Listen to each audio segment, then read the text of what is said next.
Coronation Street spoilers for next week. From 21st to the 25th of July 2025 tease that beneath the familiar red brick buildings and gentle hum of gossip, this week's dramas will reach unexpected heights, drawing each resident into a vortex of secrets, betrayals and shocking revelations. Lou Taylor's world has begun to crumble around her. From the moment the bailiffs rattled her door, and the court-appointed paperwork lands on her kitchen table, she has known that a guilty plea might save her from imprisonment, but at the cost of everything she holds dear. Yet when Sally Metcalf, clutching the hands of little Joni and Shanice, crosses the threshold of the damp, austere visiting room to see Lou behind thick bars, Lou recoils. She cannot admit fault. She cannot bear the shame. Her voice trembles as she insists she did nothing wrong, a lie offered for protection, but destined to fracture the fragile bond between mother and daughter. Sally's eyes flash with hurt and anger when, in the same breath, Lou asks for money to smooth the path of her own exoneration. How can a mother, accused of grievous offenses, ask her friend to shoulder her debts, to fight on her behalf when she refuses to see the truth? That afternoon, Sally and Tim deliberate quietly in the snug, exchanging glances over steaming mugs of tea. Lou, they decide, must not carry the burden of the girls any longer. The evidence is mounting, and Lou's denial is uncompromising. In a solemn gesture, Lou releases all claims to the girls' care. Tim, ever the father figure, places a tentative hand on Lou's shoulder as she signs away her parental rights, tears blurring the words on the legal document. The gravity of her decision to entrust Joni and Shanice to Sally and Tim settles like a stone in her chest. For the girls' sake, for their safety, for a chance at a stable home, Lou yields. Meanwhile, 14-year-old Brody is left to navigate this upheaval. Impulsive and headstrong, he chafes at rules and boundaries. But Sally perceives the good in him, a boy desperate for belonging, aching after the warmth of family he once knew. She finds him brooding in the old garage, arms folded, jaw clenched. With a gentle firmness born of experience, she lays out an opportunity, a weekend job, learning the trade from Rick, measuring oil lines, inspecting engines, earning a small wage. Brody's eyes light up at the offer of responsibility, the promise of being trusted. By Monday morning, his in grease-stained overalls, elbow-deep in a stubborn carburetor, and an unfamiliar pride warms his heart. Evenings, he lounges on the sofa beside Joni and Shanice, recounting the day's trials and triumphs in a hushed voice that belies his youthful exuberance. For the first time in months, Brody smiles without reservation. But the street's calm is fractured by darker currents. Kevin Webster, grappling with private fears, stumbles upon a whispered conversation between Carl Gallagher and Fiona Middleton in the grainy corridor outside Roy's Rolls. The words, "cunning plan," and "we'll stage it," send a jolt through Kevin's spine. Could Fiona's cancer be a ruse? A heartbeat later, Kevin lunges to follow them, only to slip on a loose floor tile. Agony blooms in his wrist and hip as he crashes to the ground. Glenda, passing on her way to Waterworthers, scoops him up and rushes him to A&E. The white walls and sterile smell do nothing to calm his racing thoughts.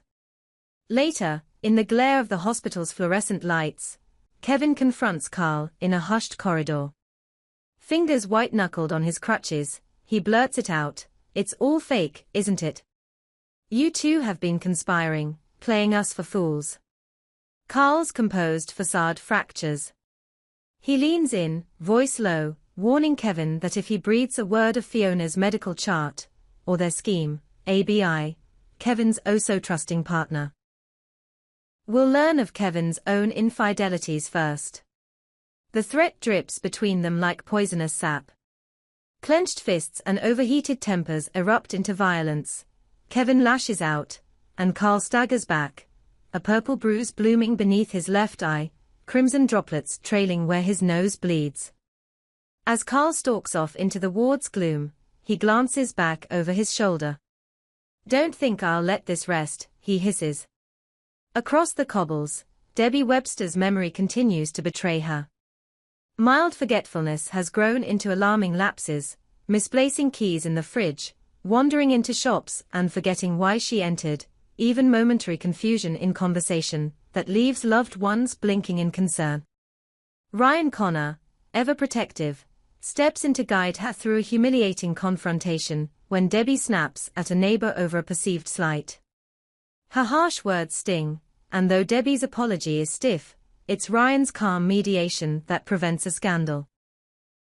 But gratitude finds its own bizarre expression. Later, in the quiet of the ginnel, Debbie presses her lips to Ryan's surprised cheek, a chaste kiss meant to thank him.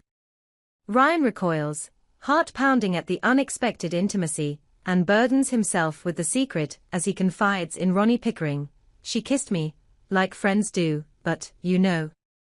Ronnie shakes his head, torn between amusement and genuine worry for Debbie's unraveling mind.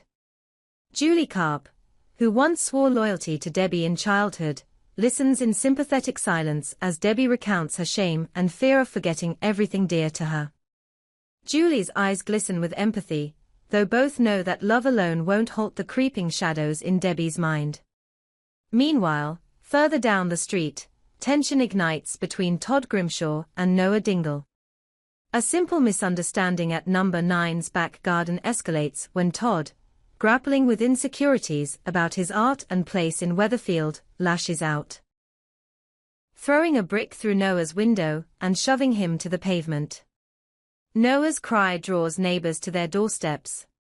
Stunned by his own violence, Todd retreats in shock as a concerned Dwight stops to bandage Noah's bleeding forehead. But Noah, proud and bruised, refuses to let it go. He files an assault complaint with the police the next morning. Todd, panicked at the prospect of charges, corners Theo in the cabin storeroom. "We need a place where no one knows us," he argues, voice low. Theo studies his friend, then quietly nods. They make plans to sublet a basement flat in Salford, an escape hatch from scrutiny, a fresh start far from the prying eyes of Coronation Street. In the quieter corners of Roy's Rolls, Oddie Allahan's flirtation with Lauren Bolton blossoms into a bold first kiss. The bakery's warm ovens hum behind them as he brushes a stray curl from her forehead, leaning in. For a moment, she hesitates, eyes wide with surprise, before closing them against the scent of cinnamon buns and summer air. Their lips meet, tentative at first, then with growing confidence. But the moment shatters when Dev, ever protective of his daughter, intercepts them in the doorway. His face is stern, brows drawn. "Lauren's family has had complications," he says, voice taut. He drags Oddie aside, warning him that Lauren's father's history could endanger her. Oddie straightens, hurt and resentment flashing in his gaze, but he nods, promising to tread carefully. At number 1, Sam Blakeman hides behind the locked door of Audrey's study, shaking at the thought of emerging into a room full of well-wishers celebrating Audrey's birthday tea. Memories of the humiliation at school, whispers, stares, cruel jokes, still fresh as bruises on her spirit. Behind her, the chime of teacups and soft chatter become a thunderclap in her mind. David Platt and Shona Ramsey stand in the hallway, glancing up at the locked door. "We owe her an apology," David says, voice hushed, guilt heavy. They give Lily a gentle lecture on compassion, insisting she unlock the door. Yet, with curious defiance, Lily turns the key once more and locks it from the inside. When Sam finally bursts out, her eyes blazing with fury, she finds Lily grinning, knowing, triumphant. "You deserved that," Lily whispers. Sam's tears fall, but they glisten with anger rather than sorrow, as she vows to confront Lily about her cruelty. Meanwhile, Carla Connor steps into the plush therapy room at the bistro, steeling herself. She has always presented an unshakable front, a businesswoman who bounces back from any setback. Yet the past months, her breakdown after the factory fire, the cratering of her self-confidence, have left her raw. Lisa Dingle, holding a cup of herbal tea, eyes Carla with cautious concern. After a few more sessions, Carla, I really think you'll be back on your feet, Carla assures her, voice even, but tinged with desperation. Lisa nods, remains reserved. Later, in the corridors of Underworld, Michael Bailey borrows Carla's laptop to check production figures. On the screen, nestled among the spreadsheets, a folder marked Personal glows invitingly. Michael's curiosity gets the better of him. He clicks it open, and his breath catches at the sight of a series of documents labeled with dates and strange, coded titles, perhaps drafts of legal declarations, correspondence with someone ominously named R. His heart hammers as he scrolls, the factory's hum fading into white noise. Whatever Carla is hiding, it could tear through Underworld like a scythe. As dusk settles over Coronation Street, each family, an individual stands on the brink of change. Loyalties will be tested, secrets claw their way into the light, and when the next week dawns, no one will emerge unchanged. This is not merely the beat of gossip over tea. It is the relentless pulse of lives intertwined, each decision rippling outward with unforeseen consequences. And at its heart stands Lou, children newly entrusted to loving arms, and a cast of residents poised on the knife edge between redemption and ruin. The tease has only just begun. As the first light of dawn filtered through the curtains of number 12, Sally Metcalf pressed her forehead against the cool glass of the kitchen window and surveyed the silent street. Joni and Shanice were still sleeping upstairs, their breath soft and even, but Tim hovered nearby, cradling 2 steaming mugs of cocoa in his steady hands. Neither spoke of Lou's final court hearing that morning, both understood that words could shatter fragile nerves, but in the hush between them lay an unspoken vow, to give these children a new beginning, undimmed by their mother's mistakes. Sally let out a slow breath. The formalities had been concluded just the day before. Lou's confession of relinquishment, the paperwork rubber-stamped by the social services officer, the irrevocable severance of parental claims.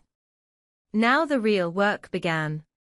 The 2 sisters awoke to a makeshift breakfast of pancakes and berry compote, their round faces lighting up at the sight of Rick Metcalf's ancient, but reliable oil-burning stove in action. More syrup? Sally offered, watching Joni's small hand wave enthusiastically. When Shanice looked at Tim, expecting the same, he nudged the syrup jug closer, as though they had been mother-daughter-son all along.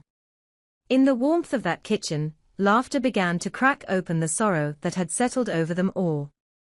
Brody Taylor was not so easily tamed.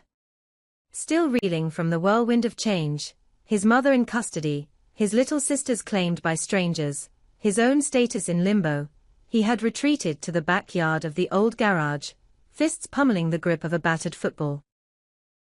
Sally found him as he kicked the ball into a rusted oil drum, sending it clattering across the gravel. "All right, Brody," she called softly. His shoulders jerked in acknowledgement, but he did not stop. After a moment, she held out a handwritten pay slip. "Mr. Rick says you did a grand job yesterday. 20-odd quid, all yours."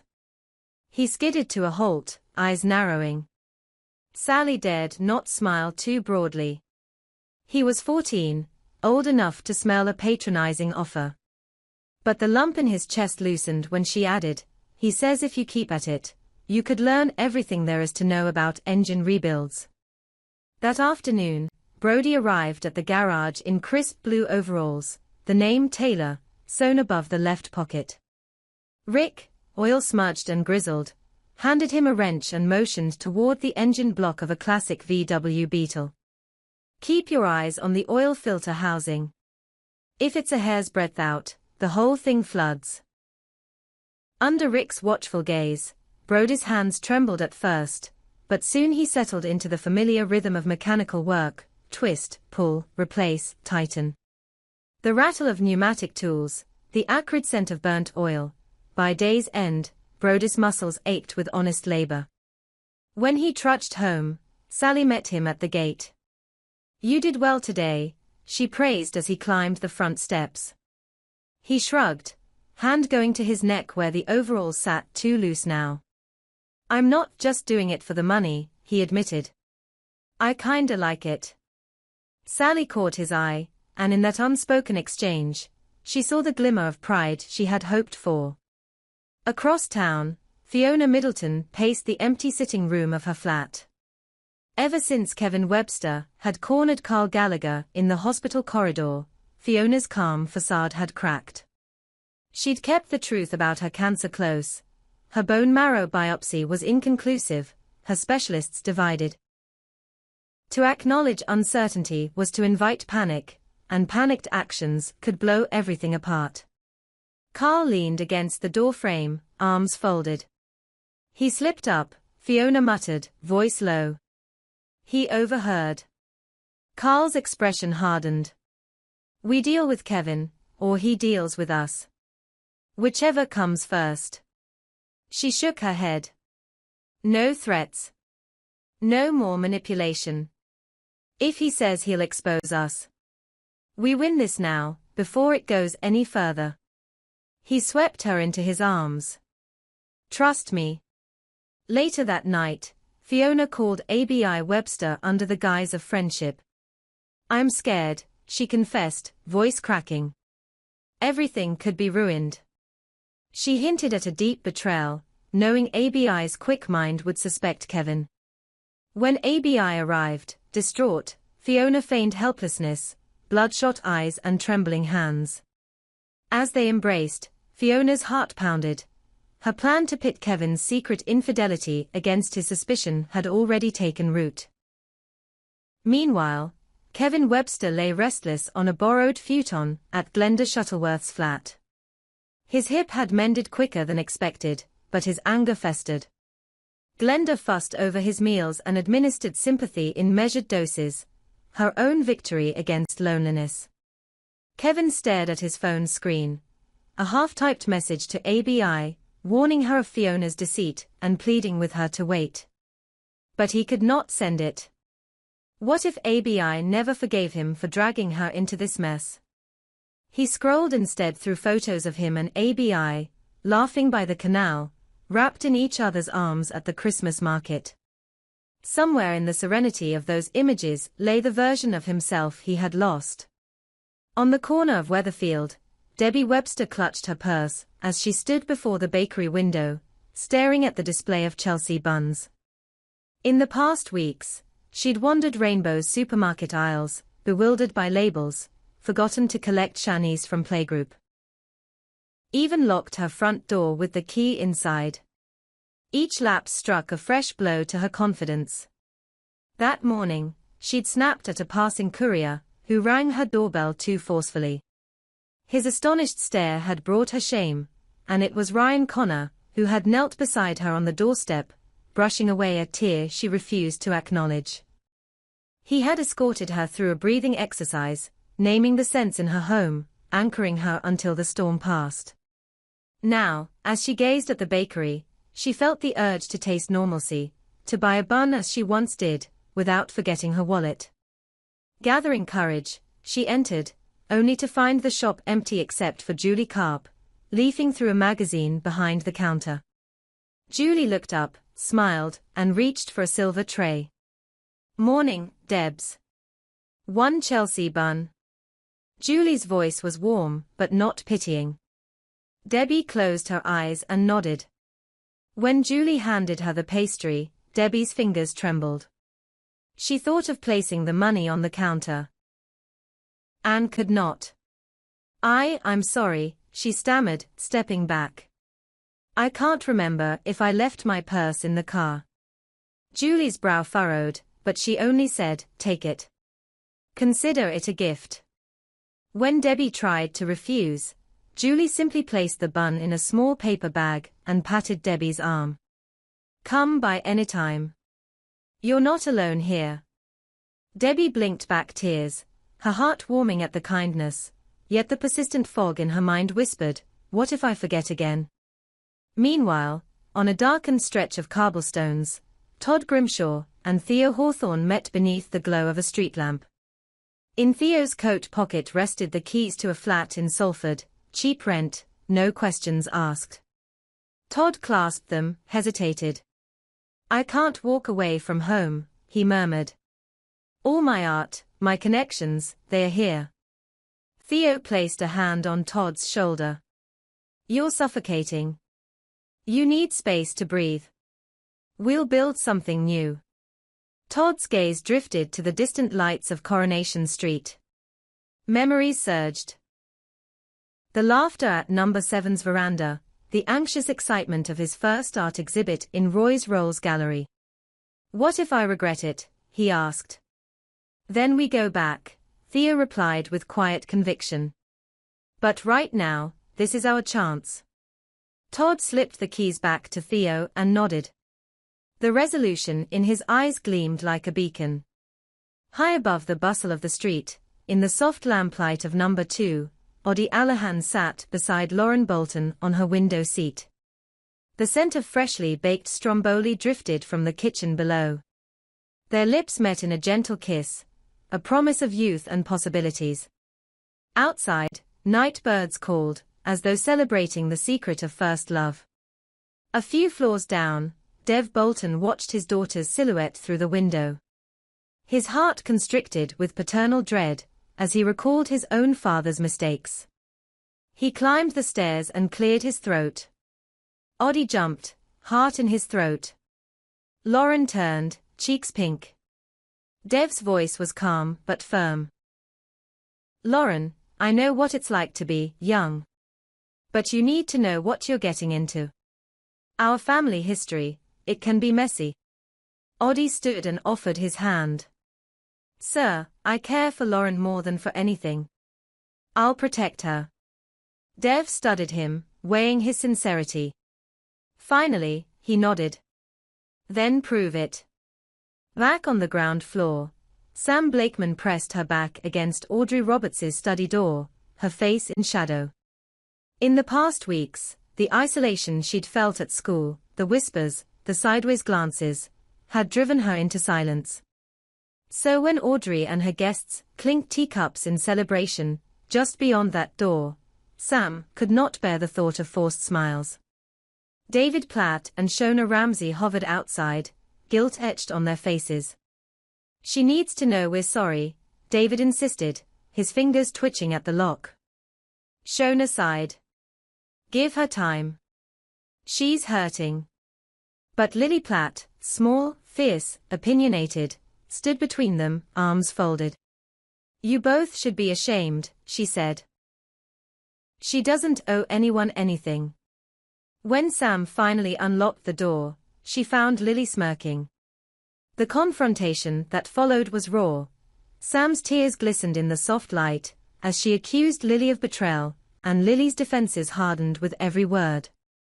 By the time Shona pulled them apart, the birthday tea had ended, and Audrey waited alone, her blue eyes brimming with disappointment.